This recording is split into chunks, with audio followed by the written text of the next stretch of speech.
How's it going, guys? John here, the basic expert, and here with another video this week.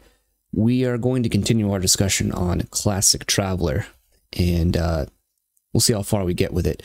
Before we get into Classic Traveler, I just have a few things I want to announce and get out of the way before we dive into the nitty-gritty of classic sci-fi role-playing.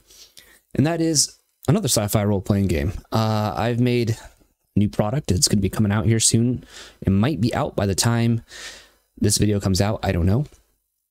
I've been playtesting this with a group of guys on the Guilded server. I've been doing my own personal tests as well, and I quite like the way it plays. It's probably laid out a little weird, and there's probably I make a lot of assumptions as far as who's going to be purchasing it. You're going to have to know something about the OSR. You're going to have like a relatively favorite system of your choice to kind of supplement things. But I've always wanted to run a Fallout style game, and I'm not the biggest fan of the 2D20 Modiphius system. I mean, I'll give it I'll play it, but it's not my personal thing. And so I wanted to play a Fallout game, Fallout style campaign, post-apocalyptic atomic punk. But I wanted to use OSR rules, and so I've created Atomic Punk 2160. It's a reference to roughly around the time that the first Fallout game took place. I think it's the Fallout game. First one took place in 2161, but I think it kind of has that Cyberpunk 2020 feel to it with 2160 with the 0 at the end, so that's why I went with that. So this is a pretty much a complete game with everything you pretty much need to run a Fallout style OSR campaign. You got character classes and creation. It's your typical sort of BX system overlaid with some skills, a different skill system. There's a skill system involved. I have some fun stuff in here though. You can be a human, a mutant, and then you can roll 1d12 for like the kind of mutation that you have. One of them is that you are a conjoined twin, so you got to be able to role play 2 characters instead of just 1. I got the Revenant, which is kind of like ghouls, and you can be a robot, which is extremely overpowered. So, although it's hard to become it, you need 2 physical attributes of 13 or more, and this is by rolling 3d6 down the line. 2 physical attributes at 13 or more, and your intelligence needs to be 13 or more, and your level capped at 6. And you get, again, there's a skill system involved here. All the layout and art and obviously the words are by me. And you got some classes. You got the Bastard, which is kind of like the thief class. You got the Caravaneer, who can be like a smuggler or a merchant. Each class has their own specialization. You got the Doctor, you can be a disease specialist or a field medic. The Gunslinger. So, you know, you got a lot of cool options here for players. And it will be, I got it right here, it will be a physical book. I got this one from Lulu. It will be on DriveThruRPG. It will be on Big Geek Emporium. Any place where I'm selling stuff, you will be able to find it. If you're a Subscribe-Star supporter at $5 or more, you will get the PDF free. So, you know, check that out. Really appreciate you guys that do support me over there at Subscribe-Star. But yeah, it has everything you need. You got equipment. I have rules for armor and how it breaks. Essentially, if you take a hit and it beats your AC by 4 or more, the armor breakage drain will increase by 1, and you have to roll the breakage dice. So like breaks on 1 on a d6. But if you get hit and it beats your AC by 4 or more, and you got to roll it, and it will break on a 1 to 2 on a d6, and every hit will increase the range until the armor will definitely break.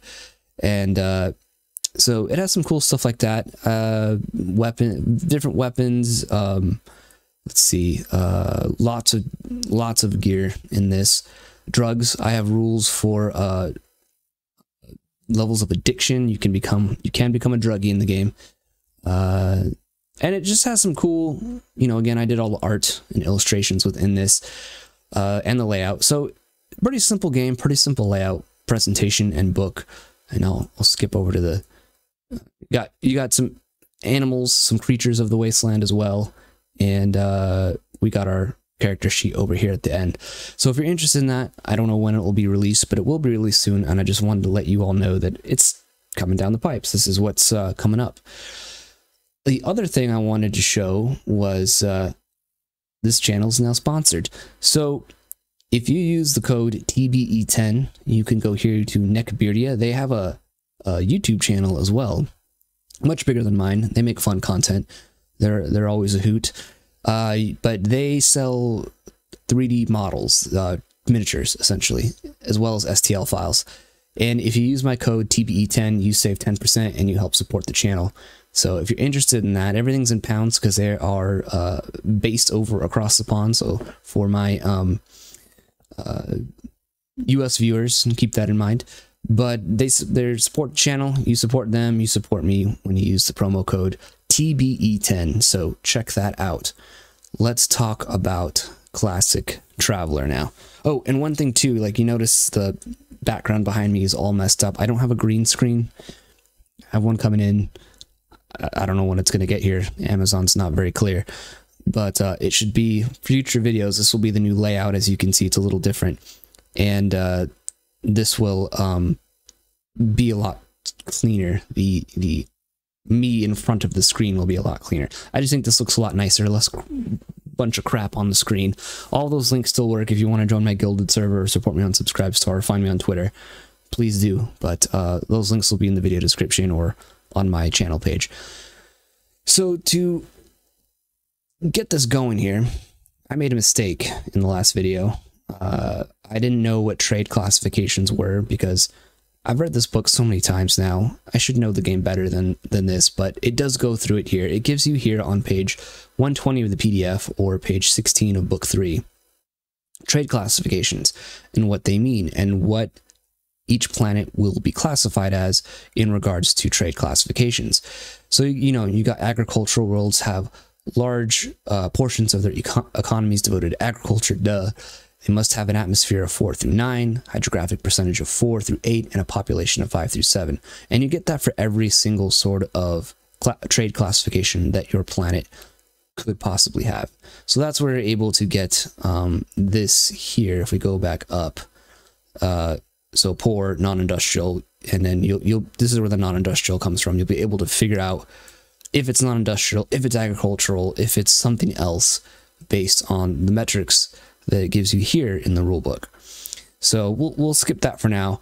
The next section within book 3 is equipment, and this isn't just weapons. This is personal equipment like respirators, various kinds of adventuring gear, their costs, and what they're used for outside of combat. So cold weather clothing, respirators, personal communication devices, artificial psionic shield helmet, so handcuffs, wristwatch, vision aids like binoculars, infrared goggles, various tools, metalworking tools, carpentry tool set, a chainsaw, electronic tool set, lockpick set, disguise kit.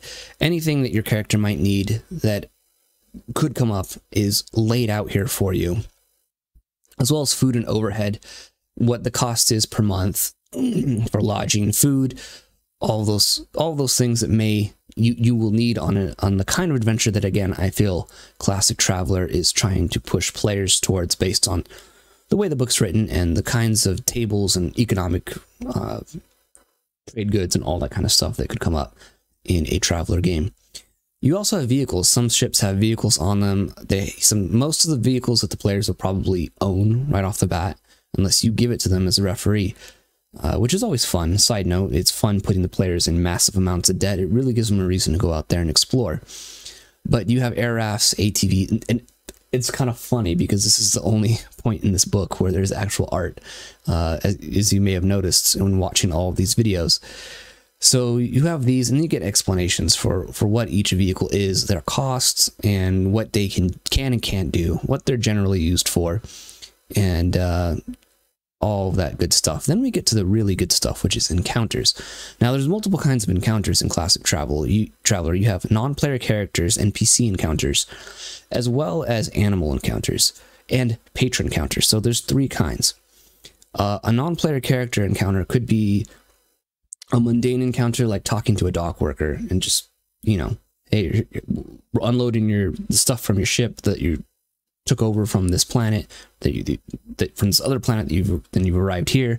It could be as mundane as that, or talking to a customs agent or something like that over what's the weather, anything like that, to potentially violent encounters with non-player characters such as bandits, fugitives, the law. If it's a high law level and the characters are carrying weapons, maybe they shouldn't be carrying in a high law level location. So you have those three kinds. And then patrons. Patrons are the kinds of NPCs that give player characters things to do. They're the quest givers, you could say, in your fantasy D&D, TTRPG, or something like that. So you roll a d6. It's very similar to D&D, except on D&D, I think it's like a 1 in 6 chance from most of the time. You're checking about every 20 to 30 minutes if there's a random encounter.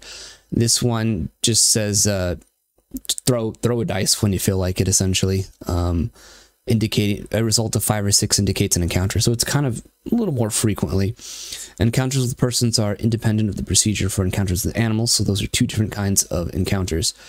If the random encounter occurs, you have some tables that you can consult here, where you can roll dice, and so these are rolling 2d6. So like if I specify 1 dice in the 10s position and 1 in the 1s position, you roll them, and so you got 1, 5, so 15. So, you know, our group encountered some thugs. How many thugs? Let's roll 2d6 again for how many. 6 thugs, and they are armed with clubs. Now, the one thing about this is some creatures, some NPC characters might have be equipped a little better than what everyone else is equipped with, and there's a 1 in 3rd chance that a group will be met. Let me see. In addition to the weapons indicated on the table, there's a possibility that one of the group's members will be armed extraordinarily. Consult the additional weapons table. Throw 1 die for column 1. If a weapon is shown, one person is armed with it. If a dash is shown, re-roll in column 2. If a weapon is shown, you just keep going down the line. So for here, you would roll 1. So one of our 6 thugs here that we roll on 15, most of them are going to have daggers, but one might be armed with something else that's a little better or a little different than a dagger. So you'd roll on a 1. You'd roll on table 1 here. So let's say I rolled a 5. So that's a dash. So now we got to roll on table 2, or on column 2. It's a 2. So that would be a carbine. So 4 of the thugs will have, or what did I say, 6? There's 6 thugs maybe. I don't remember what I rolled, but all the thugs but 1 will have a dagger. The other thug will have a carbine rifle, and mix the encounter a little different. Maybe he's the leader. It can signify that sort of thing. Adds variety to it as well. None of these guys have armor. So that's how random encounters with NPCs can go about.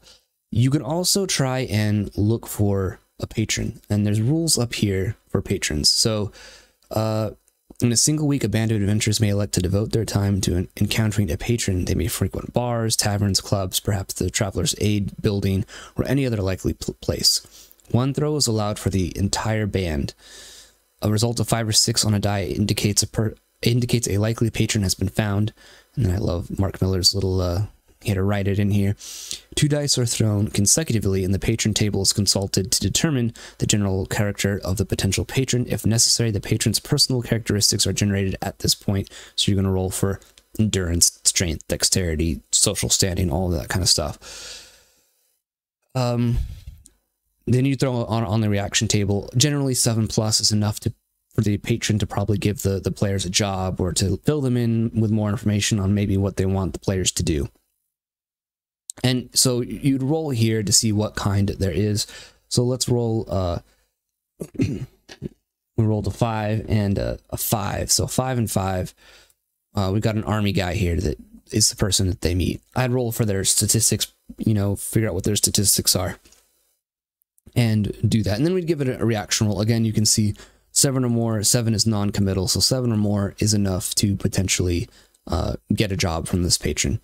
Then we have animal counters, and the interesting thing about animal encounters in classic traveler here is, well, you don't get like a bestiary or bestiary. You don't get a monster manual like you do in other games. You essentially have, I'm not going to go through the whole process about it, but you essentially have scavengers, omnivores, and carnivores.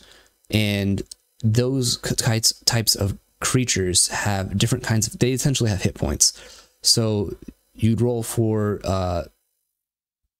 over here, or is it at here? Hits, they call them hits. So you'd roll for roughly how many hits they have. They have two attributes essentially that they can go into.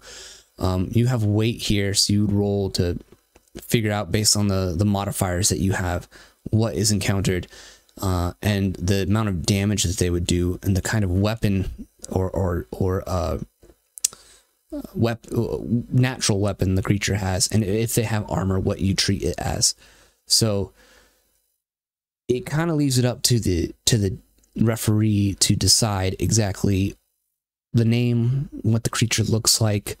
You're just given the bare minimum of what you need to run it, and then you kind of reskin the creature to the players as to how the creature looks. Which some people might like this, some people might not. It's definitely unique and different. I can see why they did it. If you look at the Traveler map, and your map that you'd make as well, it's a whole huge world, a universe that is filled with planets that have different biomes and different creatures living in it. So it makes sense that like doing a monster manual of some kinds, or a book of all the creatures that exist in the Third Imperium is just a lot of work. And you can use this to generate creatures yourself, and then you could give them special abilities and things that they do as well as a referee. There's no one stopping you from doing that. I kind of appreciate personally, because I like games that are sandbox like, and where the story is decided by the dice and what the characters do. And so I appreciate that there's tools given to you for generating stuff on the fly that could be quite interesting. And then it's just up to you and how you describe it and the biome that it's in that changes what it is. So you have typical animal encounter table here based on, you know, clear terrain, different types of terrain and whatnot. So then you got definitions, grazers, herbivores, and what they mean. And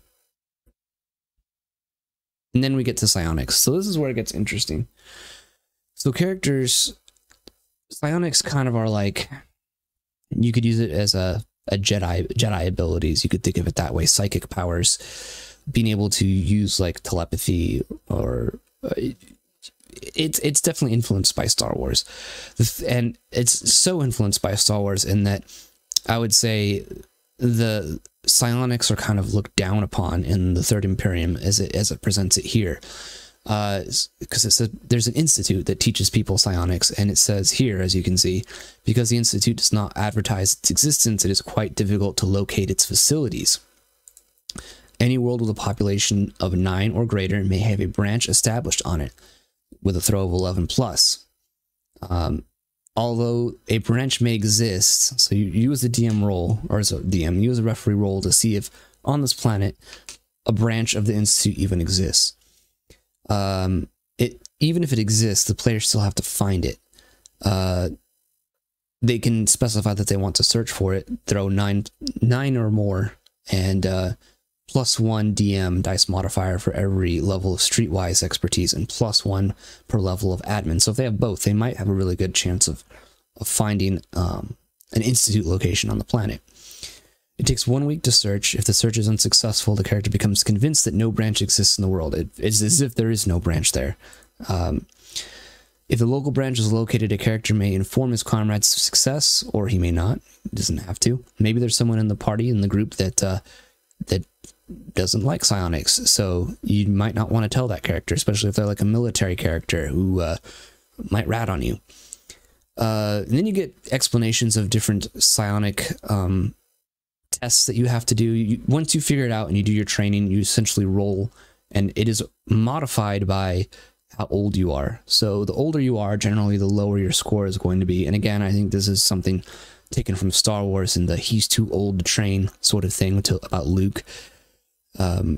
because the aging cycles affect, they have a DM -2 to the throw. So you roll 2 dice and apply the negative modifier to it. So you might not get a whole lot of psionic points, which you use, psionic's ability score and points, which you use to spend on your psionic abilities. So you get through the abilities. You get rules for training here. Let's get to the different abilities that you may possibly have. So you have telepathy, life detection, and within telepathy you have life detection, telepathy, read surface thoughts, send thoughts, probe, assault, shield, experience. Experience here, sorry, is this is more for the DM, so you can read that here. You got clairvoyance, sense, clairvoyance, clairaudience, combined clairvoyance and clairaudience, and direction. Telekinesis, this might be more familiar to like what, you know, Jedi are doing. Same with like telepathy, where you can like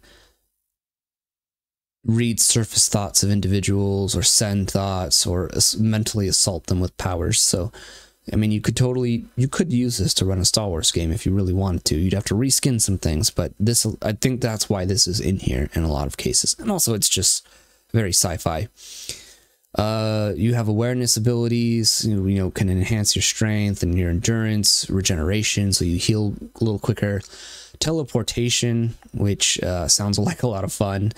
And you have side drugs as well. Where is the part? This is where I was kind of interested in it. So the climate of public opinion about psionics is extremely negative. So this is where, again, where I think it gets its roots in Star Wars and the Force and Jedi training and whatnot. Individuals will find it unhealthy to admit possession of or sympathy for psionic powers.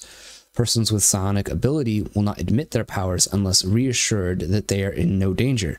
This will usually involve self-revelation by a psionic talent.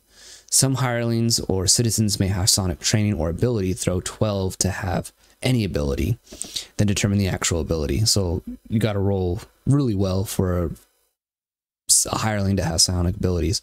There's an equal chance that the non-character will be an informant or a potential informant to rat out psionic characters. Psionic individuals detected by the public or the authorities are subject to a variety of responses based on a 2 dice throw, 12 plus for lobotomy, 10 plus for lynching, 8 plus for tarring and feathering, 6 plus for imprisonment, and 4 plus for deportation. So it could be pretty bad for you if you get caught having psionic abilities. You do not have all of these abilities at once, though. That's an important thing to note as well. You don't have access to all of these. So you roll 2 dice for each successive talent. They may be rolled in any order. Apply a DM of -1 on the first throw, -2 on the second throw, -6 on the sixth throw. So you can see it goes on and on, where you have a least likely chance of having any of these abilities. So whatever ability you want the best chance of having, that you think you really want, you need to roll that one first, so you have the least modifier, and then strategically pick from there. You have rules for psionic ranges and descriptions and skill summaries and all that kind of stuff. And we're at the end of the book. This is the end of Classic Traveler. We've done it. So I think the next video on Traveler will probably be a pros and cons thing. Things I like and things I don't like. We'll kind of do a recap, I guess, in that regard. I really love this game, though. I think it's a fun game. We were talking about this on the Gilded server with Poncho Goblin, and noted that sometimes, like, janky games, I made a video about this too, sometimes janky games are just a lot more fun, and to me, some of the jank in Classic Traveler is a feature, not a bug. Some people might see it as a bug and not a feature, but I rather like a lot of what Classic Traveler does. I like its gritty realism. I like that combat is fast and deadly and dangerous. Completely simultaneous combat is very interesting, though I'm not a fan of the range bands, and that's something we'll probably talk about in the next video that covers Traveler. But it's a really great game, and the great part about it, and the link will be in the video description, but it's a very affordable game.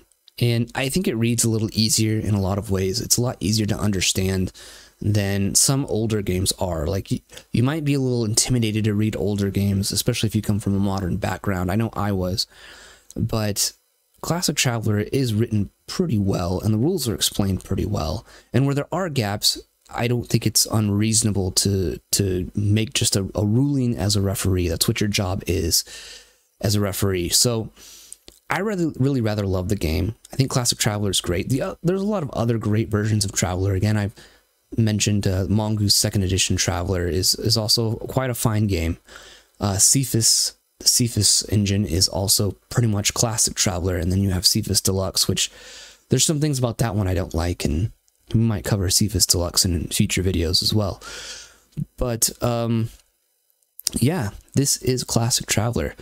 I'm going to end this video here, but I want to thank you guys for watching. Stay tuned for the next one. That one might be the last video in this series for a while, because I kind of want to move on to talking about other things. I got the box set for Castles and Crusades, and I'd like to do a flip through of that book as well. So yeah, let me know what you think. What do you think about this new setup? Again, the pixelation around me will be a lot better, but I think this will look a lot better. Let me know in the comments and tell me about your Classic Traveler stories and what you think about Classic Traveler, other things you like and dislike, and maybe things I should consider for the final video for now of the Traveler series. But thank you for watching. Check out the links in the video description. Like, subscribe, and check out Subscribestar.